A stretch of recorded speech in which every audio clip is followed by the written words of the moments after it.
Ever since I was in high school, I wanted a Toyota Tacoma. I saw it as this unkillable go-anywhere truck that could be had with 3 pedals. But now that I've finally been able to buy one, I appreciate it for different reasons. Stick around and I'll explain why the second-gen Tacoma is a fantastic truck that's overshadowed by its reputation.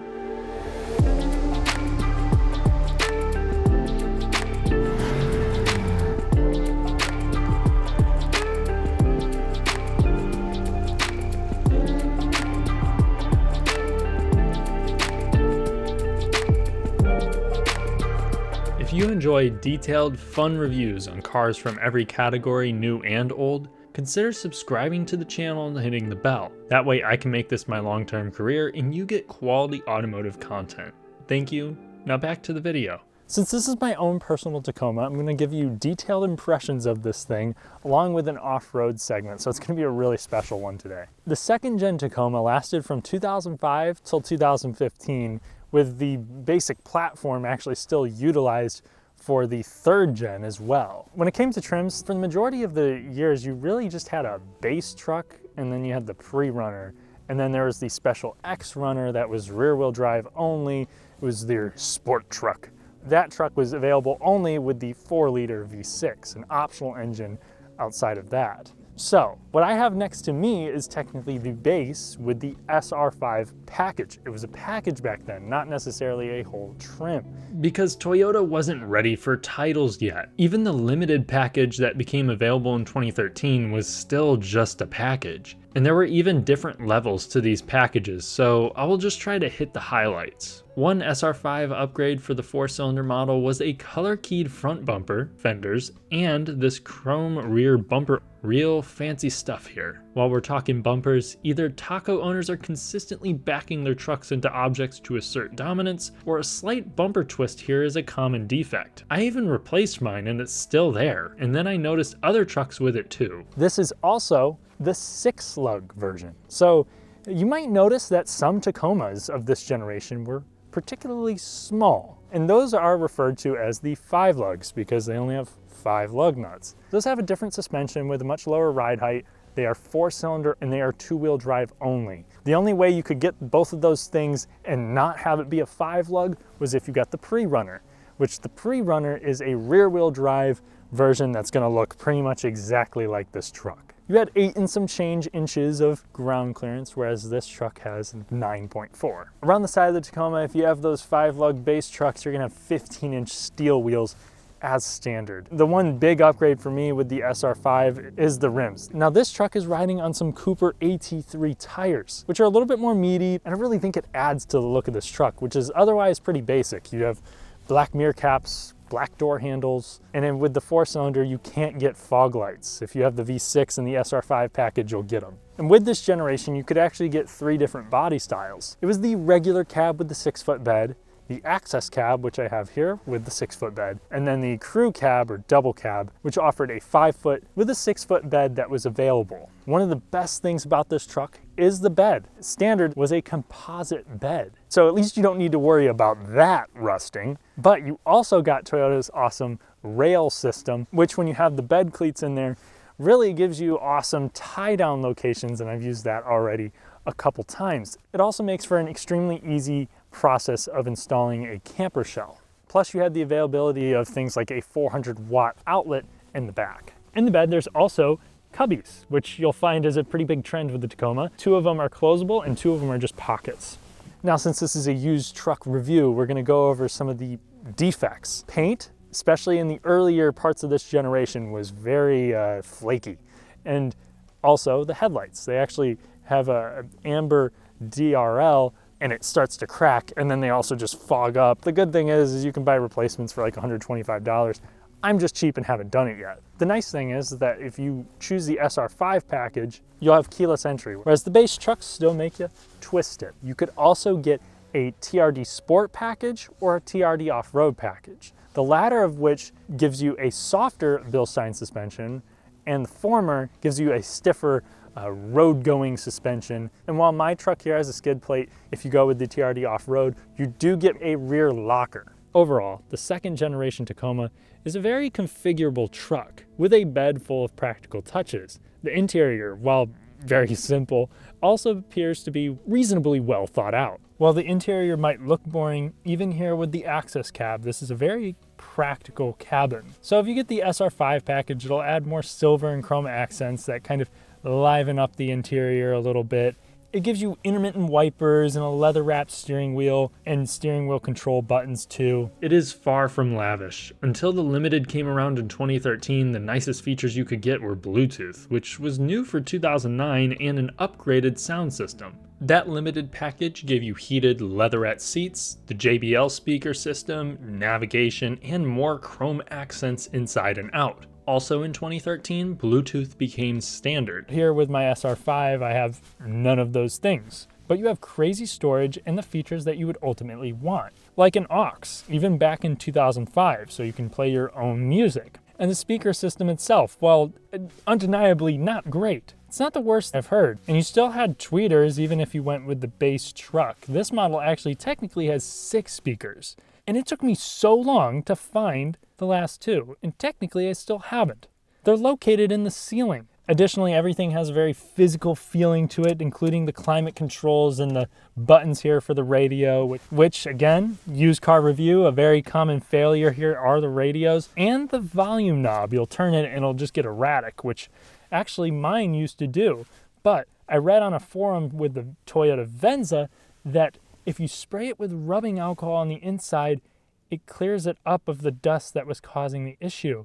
I didn't believe it, and then I did it, and now it works. So proceed with caution, but that fixed mine, so might fix yours if you have that same issue. You'll also have an ungodly amount of cubbies and cup holders here. You have 2 in each door here, 3 in the center, which one awesome thing, you can actually fit a 40-ounce Hydro Flask in both of these cup holders up here. They also have 2 more cup holders on the rear of this center console, along with cubbies in the back that can fit bottles as well. The one thing I will have to say, stick shift buyers if you're trying to shift into second. If you have any bottle here or cup that's a little bit too tall, you will hit it. The Tacoma starts out as a $15,000 truck in its cheapest form, or about the cost to give birth in the US. Not exaggerating either of those, by the way. But considering that, the materials beat my expectations, and I think the interior feels nicer than a similar year Frontier. Inside, the 2nd gen Tacoma still feels more like an old RAV4 than a 5th gen 4Runner. They do feel durable at least, and one thing that I am impressed by, this truck does not appear to have been babied, but the interior is held up. Both space and comfort are sufficient for me, even though I am 6'3". I actually have more headroom in here, substantially more than I did in the 3rd gen Tacoma, and my SR5 package here has lumbar adjustment. I've taken this on 10-hour journeys and I've been perfectly fine up here, with my only 2 gripes really being how high up the floor is, which is not good for thigh support, but also gives your foot and ankle a weird angle, along with your elbow rests, which, I mean, neither are very soft. But again, everything feels durable in here.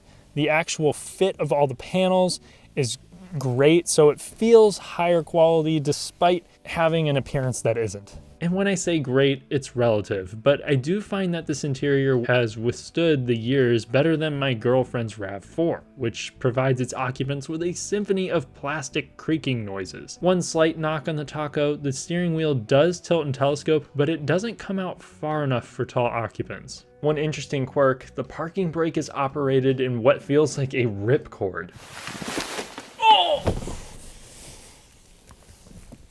So in the back of the Tacoma, I can actually fit, surprisingly.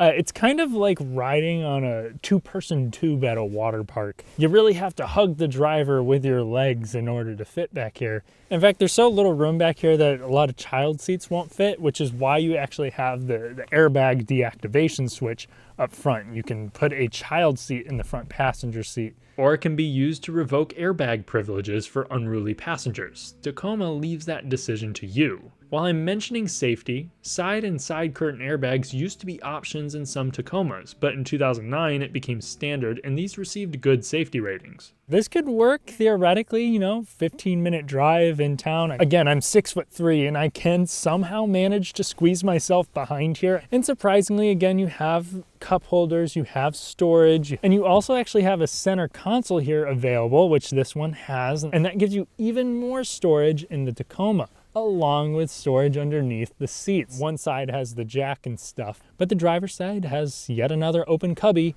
where you can store miscellaneous things. And just like the interior, driving the Tacoma down the road isn't exactly luxurious. However, it feels rugged yet forgiving, and very, very slow with the 4-cylinder and the access cab.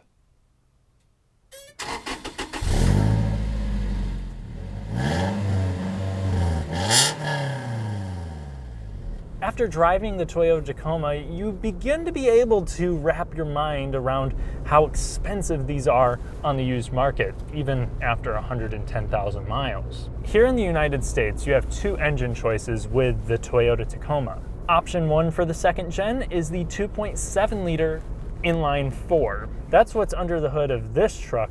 It makes 159 horsepower here and 180 pound-feet of torque. A slightly lower rating than what they had when they initially launched this generation, but that's just due to SAE standards changing when measuring horsepower.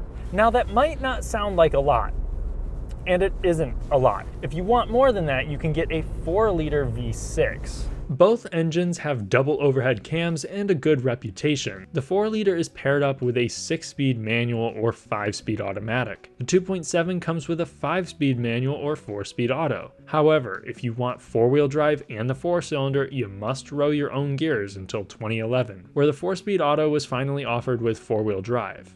But I cannot imagine how slow that would be.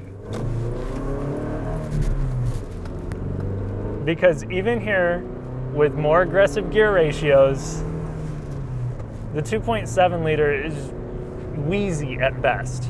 But after spending some time with this engine, I've learned to live with it. So the 2.7-liter actually has the power of a 4-cylinder with the power band of a V8, particularly an old school V8. It's torquey enough down low to make you forget that it's a naturally aspirated 4-cylinder pulling 2 tons, until you ask it for more. It just feels done with life by the time it reaches its 5,600 RPM redline. Wind it out and it sounds like 2 raccoons scrapping it out in a dumpster. But before we get into why I like this engine, let's do a 0 to 60. I'm going to shut off traction control, which came standard for the 2009 model year, but it was only an option in previous years. All trucks came with Toyota's Auto LSD. At least for 2009 onward, previous year trucks had an optional mechanical LSD. The Auto LSD uses the brakes to mimic a limited slip diff. You activate it by disabling traction control. I've also shut off climate control.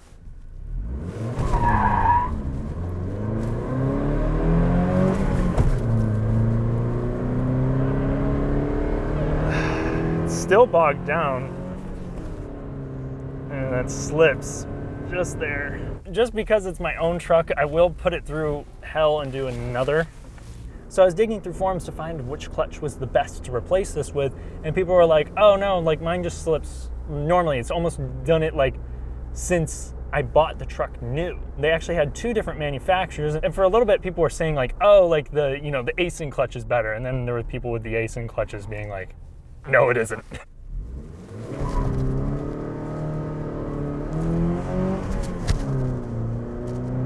I did not like doing that. I'm so sorry, truck. Kind of shifted a little slow there. Reserve that clutch. 60 came up in a reasonable 10.7 seconds if you're willing to slip the clutch like I did with that launch. It's slow. I've gotten used to making sure I have enough time to pull out. This should be okay for 5-lug trucks. If you live somewhere high elevation or hilly, think hard before going 2.7. I still like this engine though. Highway mileage with my AT tires and 6-lug ride height is about 22 if I watch it, but what I enjoy about the 4-banger is city gas mileage and cheap upkeep. This is a very approachable engine to work on. And I had a shop quote me under $500 for labor to replace the rear main seal, clutch, and flywheel. Last powertrain complaint, rev hang is okay normally, however going from 4th to 5th at speeds above 55 miles per hour, you run into well over 5 seconds of rev hang, and I wish I was exaggerating. Oh, another thing, don't start off in 2nd gear at low speeds in this thing. It doesn't have all that much torque, so you really kind of have to like double clutch it into 1st if you're like 5, even sometimes up to like 10 miles per hour, depending on the incline. And it's an easy truck to drive. I mean, it's really, really vague, the clutch. It's just, you're releasing it, and at some point it starts to bite. It bites very slowly, so you can modulate it easily. And the shifter's a little bit better. You kind of have some positive feedback.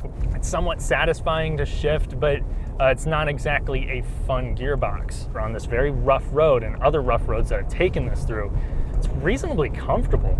You know, nothing is going to jar you in the cabin. It is not supple. It is a bit noisy, but it still feels solid. And honestly, I'm very impressed by that. And really, that's one attribute to the Tacoma that makes it feel more substantial and worth the added price tag that you're going to pay for one of these things. You can run it over anything, and while it might not be the most comfortable, it takes it like a champ. And the steering, while light and well weighted, is definitely slow, but not sloppy. I do have to make a decent amount of corrections to it when I'm, you know, on the highway at higher speed. But even though everything on this truck is probably all original, it doesn't feel loose, which again reassures you when purchasing an older vehicle. Around corners, its stiffer ride results in controlled body roll, but it still reminds you of its truck nature with a rear end that feels jittery and lacks the composure of some newer trucks. Brake dive and body motion feel on par with a new Tacoma at least. Really, the most annoying thing on the highway is cruise control here in the 4-cylinder 5-speed setup. It really tries to lug the engine and it sounds bad. I kind of just leave off cruise control when I'm in just a slightly hilly area, because really at 65 miles per hour, the thing is near 2,500 RPM, so you don't have to downshift. You just kind of ease onto the throttle there. Oh.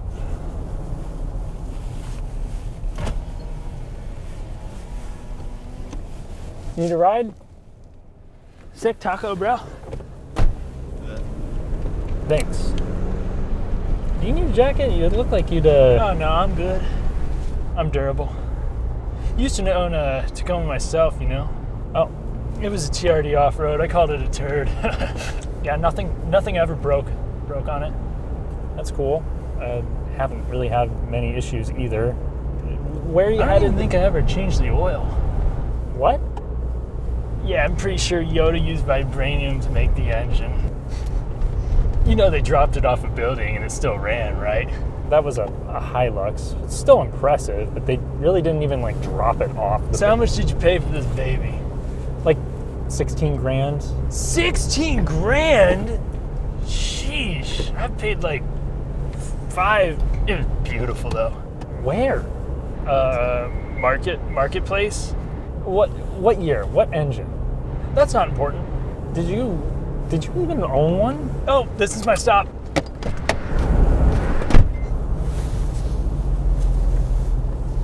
Now, one thing that this is known for is off-road capability. So let's go take it out. We have about 9.4 inches of ground clearance stock. One common issue with the Tacoma is rust. This also means the spare tire and the housing. So it's a pain in the ass, sometimes impossible, to get the spare tire off.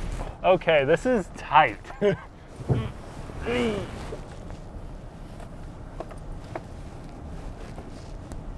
Surprisingly okay turning circle here. And since the truck isn't really all that wide, it's still manageable on some of those tight parts.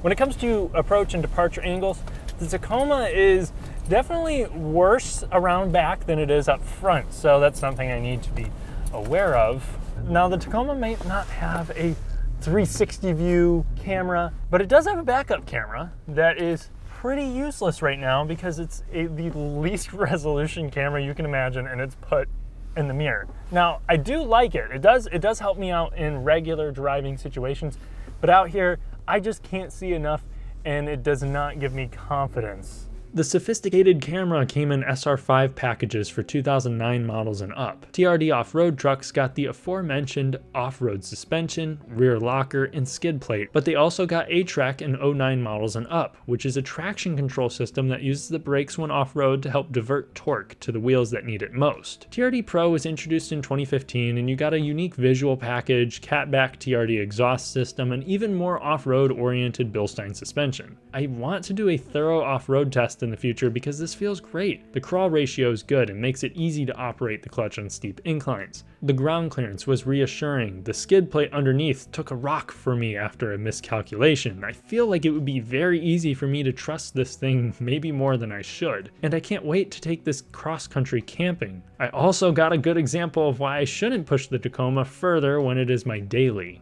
This guy at least bought that Jeep to thrash it, and nobody was hurt. I also saw them load the thing onto a truck soon after we got it out. To take us into our final thoughts, one of the biggest things surrounding the Tacoma is its legendary reliability and reputation. But honestly, after doing more research, a lot of it is true, but it still has its issues.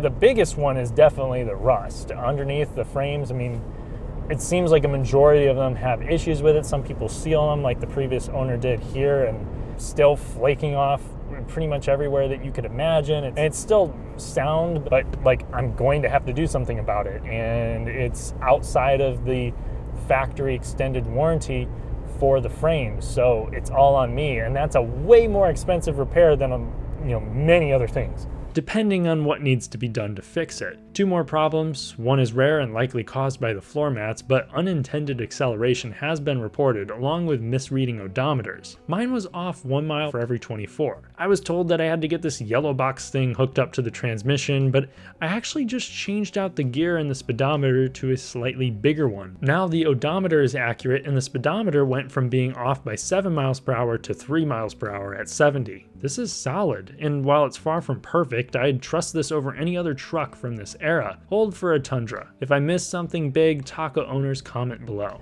And yeah, I can tell you from looking at the underside, this thing was not babied, and everything works. I can't really say too much. But really, beyond the dependability of the second-gen Tacoma, it's actually just a good truck.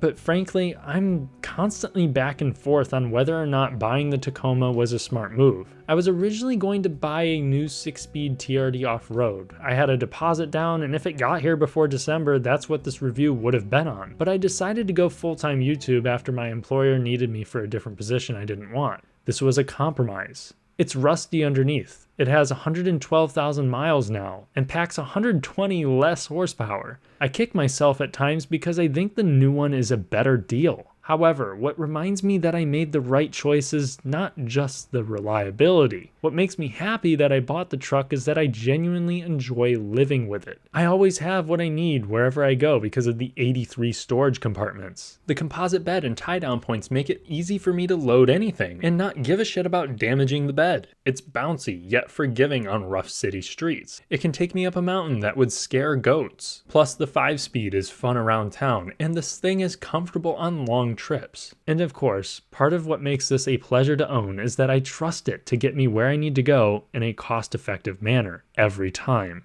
If you're looking for a reliable truck on the used market, the Tacoma is a good choice. But if you're looking for a great truck on the used market, it's an even better one. Just don't expect it to come cheap. If you enjoyed the video, it would mean a lot if you liked, subscribed, and hit the bell. It all helps me with my success in the YouTube algorithm. Thanks for watching. I'll catch you in the next one.